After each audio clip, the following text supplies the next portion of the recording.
खालिद साहब, JF-17 की मकबूलियत का इंडियन मीडिया पर काफ़ी चर्चा है। Indian channels Pakistani fighter jet की काबिलियत का एतराफ़ कर रहे हैं और इंडियन CDS बांग्लादेश को JF-17 के सौदे पर तशवीश का भी इजहार कर रहे हैं। इस सूरत हाल को आप कैसे देखते हैं? देखिए, ओवर द ईयर जो 16 साल हसीना वाजिद की हुकूमत रही बांग्लादेश पर, तो पर्पसफुली बांग्लादेश की फोर्सेस को, ख़ासतौर पर एयरफोर्स को, जिसको कहते हैं ना कि डिस्टेबलाइज या डिस्ट्रॉय किया गया, इस वजह से कि इंडियन चाहते थे कि बांग्लादेश की एयरफोर्स की डिपेंडेंसी इंडिया पर ही रहे और किसी और मुल्क की तरफ वो ना देखें। हसीना वाजिद की फॉरेन पॉलिसी और उनके जो क्लोजनेस थी इंडिया के साथ, ये मुमकिन हुआ भी। उनकी आर्म फोर्सेस जो ट्रेडिशनली हमारे बहुत करीब हुआ करती थी, फिर उतनी करीब नहीं रही। इंडिया ने अपना इन्फ्लुएंस बहुत ज़्यादा जमा लिया और जाहिर है पिछले 16-17 साल से उन्होंने जो अपनी एक मोनोपोली देखी है इंडियन फोर्सेस पर, ख़ासतौर पर एयरफोर्स पर, वो उनको बहुत किसी तरीके से भी नहीं भाएगी। वो नहीं चाहेंगे कि एक एयरफोर्स उठ कर आए, पाकिस्तान एयरफोर्स, और दोबारा से अपना उनका जो कनेक्टिविटी है, जो रिलेशनशिप है, जो बॉन्डेज हमारी है, ट्रस्ट और कंफर्ट है, वो दोबारा रिवाइव हो जाए। और जाहिर है हम एक पहले भी बांग्लादेश को F-6 जहाज़ गिफ्ट भी कर चुके हैं तकरीबन 3 दिहाइयाँ पहले। ये भी आपके व्यूअर्स को पता होना चाहिए कि हमारे इतने अच्छे ताल्लुकात के मिसेस खालिदा ज़िया के ज़माने में उस वक्त हम क्लोज कोलैबोरेशन में भी थे, हम एक ट्रस्ट और बॉन्डेज भी था। बाद में हमारी दूरियां हो गई। जाहिर है हिंदुस्तान को किसी सूरत नहीं भाएगा कि एक तरफ बांग्लादेश हो, पाकिस्तान हो, नॉर्थ में चाइना हो, तो ये मुल्कों का एक ट्रायंगल सा है जिसके अंदर अपने आप को घुटन महसूस कर रहा है हिंदुस्तान। तो ये कोई सरप्राइजिंग बात नहीं है। उनको एक ऐसी चीज़, ऐसी ग्रिप या ऐसा लीवरेज ऑफ इन्फ्लुएंस अपने हाथ से निकलता हुआ नजर आ रहा है, जो उन्होंने 15-20 साल तक बहुत ज़्यादा अपने मैनेज किया हुआ था, उसको अपनी मर्जी के मुताबिक और ऑलमोस्ट पाकिस्तान के खिलाफ इस्तेमाल किया जाता था। अच्छा, गुज़श्ता दिनों बांग्लादेशी एयर चीफ के दौरे पाकिस्तान में JF-17 के सौदे के हवाले से क्या पेशरफ्त हुई? जी अच्छा, मैंने पहले कहा ना कि जो हमारे सरबराह air chief marshal Zaheer Babar Sidhu अभी गए हुए थे दुबई एयर शो में, और एक एक्सक्लूसिव मीटिंग बिटवीन दोनों एयरफोर्स चीफ की प्लान की गई थी, और उससे भी तकरीबन 6 महीने पहले एक लेवल ऑफ अंडरस्टैंडिंग चल रहा था। बांग्लादेश ने अपनी इंटरेस्ट शो की थी। वो सिर्फ इसमें इंटरेस्टेड नहीं है, वो हमारी ट्रेनिंग में भी, हमारी K-8 में भी और दूसरे मशाक जहाज़ों में भी इंटरेस्टेड हैं। तो पहली मीटिंग ये दुबई में हुई थी चंद महीने पहले, और अब जो पाक फ़ज़ाइया के सरबराह के साथ उनकी मीटिंग हुई है एयर हेडक्वार्टर इस्लामाबाद में रिसेंटली, इसमें बहुत ज़्यादा उन्होंने दिलचस्पी शो की है, क्योंकि वो हैरान हुए हैं खुशगवार तौर पर कि पाक फ़ज़ाइया ने इतने सालों में कहाँ तक तरक्की कर ली है। और एक और अच्छी बात, हमें कंफर्ट लेवल ये भी है कि ये पाकिस्तान का जो नेशनल डिफेंस यूनिवर्सिटी है, बांग्लादेश के एयरफोर्स चीफ यहीं के ग्रेजुएट हैं, जिसका मतलब है कि पाकिस्तान के आर्म फोर्सेज और मुसल्लह अफवाज को और ख़ासतौर पर एयरफोर्स को बहुत अच्छी तरह समझते हैं, हमारी काबिलियत को।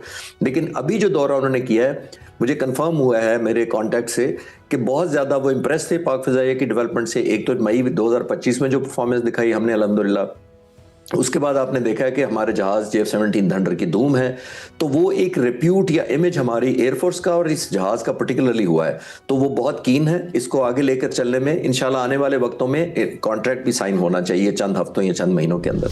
अच्छा खालिद साहब, JF-17 कारकर्दगी के पैमानों में एक आजमाया हुआ आलमी ब्रांड है। इसकी मकबूलियत का क्रेडिट आप किसे देंगे? फाइटर जेट के इलेक्ट्रिक वॉरफेयर सिस्टम को, या फिर नेविगेशन सिस्टम को, जहाज़ के रिडार्स को, या फिर टारगेटिंग पॉड को, या फिर मार्केटिंग टीम को? ये बहुत अच्छा सवाल है। इसको मैं 5 हिस्सों में डिवाइड करना चाहूँगा। देखिए, जब भी कोई एयरफोर्स कोई फाइटर जहाज़ खरीदना चाहती है तो उसमें 5 सेगमेंट वो देखती है। 5 सेगमेंट का मतलब ये है कि 5 क्राइटेरिया होते हैं। नंबर 1, उस फाइटर जहाज़ को देखा जाता है कि उसकी सलाहियत क्या है, उसका इंजन क्या है, इलेक्ट्रॉनिक क्या है, वेपन कौन से लगते हैं, रिलायबिलिटी क्या है उस जहाज़ की, नंबर 1। नंबर 2 देखा जाता है कि वो कॉस्ट इफेक्टिव कितना है, यानी कि जिस मुल्क में ख़रीदना है उसकी अफोर्डेबिलिटी में है, और जो कीमत दी जा रही है उसमें उस मुल्क को कितने जहाज़ मिलेंगे। ये नंबर 2 क्राइटेरिया होता है। नंबर 3 क्राइटेरिया ये होता है कि अगर वो मुल्क जहाज़ हमसे ख़रीद लेता है तो उसकी जो मेंटेनेंस और ट्रेनिंग और दूसरी रिलायबिलिटी है, उसको वो इस मुल्क की जो मुल्क देने वाला है वो आया रिलायबल है इतना कि वो उसके स्पेयर पार्ट्स देता रहेगा या कल को बैकआउट कर जाएगा किसी पॉलिटिकल प्रेशर की वजह से। ये तीसरा क्राइटेरिया होता है। चौथा क्राइटेरिया और मोस्ट इंपॉर्टेंट ये होता है कि ये जहाज जो लेने जा रहा है कोई मुल्क, वो बैटल टेस्टेड या कॉम्बैट प्रूवन है, कभी उसने जंग में हिस्सा लिया, और अगर लिया तो उसकी क्या कारदगी रही। अब ये चौथा होता है। पांचवा और मोस्ट इंपॉर्टेंट फैक्टर जो पाक फ़ज़ाइया से जहाज लेने वाला एडवांटेज है किसी भी मुल्क को, वो है ट्रेनिंग PF के टेक्नीशियंस और पायलट्स देंगे। अब आप देखिए, जहां अल्हम्दुलिल्लाह हमने अपना ट्रेनिंग का मेयार इतना सेट कर दिया है, कोई भी मुल्क हमसे ट्रेनिंग भी करवाना चाहते हैं, बहुत सारे मुल्क जो हमसे जहाज नहीं भी खरीद रहे वो कहते हैं हमें ट्रेनिंग दे दे। तो 5 क्राइटेरिया के तहत JF-17 पूरी तरह उतरता है। नंबर 1 वो सिस्टम और मशीन जबरदस्त है। नंबर 2 जैसे मैंने कहा कॉस्ट इफेक्टिव है। नंबर 3 हम रिलायबल सोर्स हैं। नंबर 4 जो है ये बैटल टेस्टेड जहाज है। और नंबर 5 अल्हम्दुलिल्लाह पाक फ़िज़ाइया के पायलट्स, इंजीनियर, टेक्नीशियन को जब ट्रेनिंग देंगे तो जाहिर है किसी के लिए भी एलिमेंट ऑफ प्राइड और खुशी का काम होना चाहिए कि पाक फ़िज़ाइया उनको ट्रेनिंग दे। तो आई थिंक ये मेरिट पे जहाज क्वालिफाई करता है पूरी दुनिया के कंपटीशन में। ये अपनी प्राइस, अपनी क्वालिटी और अपनी बैटल प्रूवन होने की वजह से इसका अपना एक मकाम इस वजह से बना है। अच्छा सर, मगरबी ज़राए अबलाग पाकिस्तान को दुनिया की मिडिल पावर का दर्जा दे रहे हैं। पाकिस्तान की अचानक सामने आने वाली गैर मामूली दिफाई पैदावारी सलाहियत को आप एक खामोश इनकलाब से ताबीर करेंगे या फिर पाकिस्तान की बरसों की मेहनत और उसके पीछे तवील स्ट्रेटेजिक मंसूबाबंदी है? ये दोनों हैं। पहली ये है कि बरसों की मंसूबाबंदी है, जो भी ख़ास तौर पर मिलिट्री के हार्डवेयर बनाने की हमारी कैपेसिटी रही है, हमारी अमेरिकन और दूसरे मुल्कों पर डिपेंडेंसी रही है, लेकिन हमने वो सबक फिर मुश्किल से सीखा, जिसका मतलब ये है कि हमें वादे के मुताबिक जो चीज़ें डिलीवर नहीं की गई, बाद में सैंक्शन लगा दी गई। अमेरिका ने हमें F-86 जहाज़, B-57 जहाज़, F-104 जहाज़ 60s में दिए। 65 की जंग पर हमारे पाबंदी लगा दी गई, हमारे सैंक्शंस लगा दी। 71 की जंग में हमारा दोबारा सैंक्शंस लगा दी। 79 में जब सोवियत यूनियन आया अफगानिस्तान में तो उन्होंने हमें सोचा कि F-16 देने का, हमें 82 में 40 F-16 मिले। फिर 9 साल तक हम ऑपरेट करते रहे। उस दौरान हमने सोवियत यूनियन के 9 जहाज़ तबाह किए। इस दौरान हमने 658 मिलियन ऑर्डर किया F-16 और लेने का, लेकिन जो ही सोवियत यूनियन अफगानिस्तान से निकल गया हमारे 658 मिलियन भी रोक लिए गए, उसके बदले में गंदम ऑफर की गई और हमारे जहाज भी नहीं दिए गए।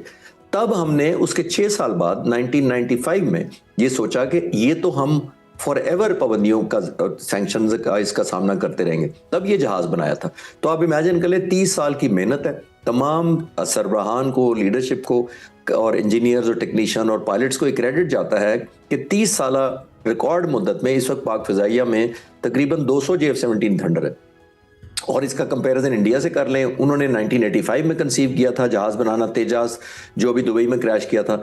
यानी पिछले 40 सालों में हिंदुस्तान ने सिर्फ 40 जहाज़ बनाए हैं और हमने 30 सालों में 200 बनाए हैं। तो आप खुद क्रेडिबिलिटी देख लें। ये खामोश इनकलाब इसलिए है कि मई 2025 में भी लोगों ने इसकी परफॉर्मेंस देखी और 2019 में अभिनंदन का जो वाकया होता उसमें भी JF-17 थंडर शामिल था।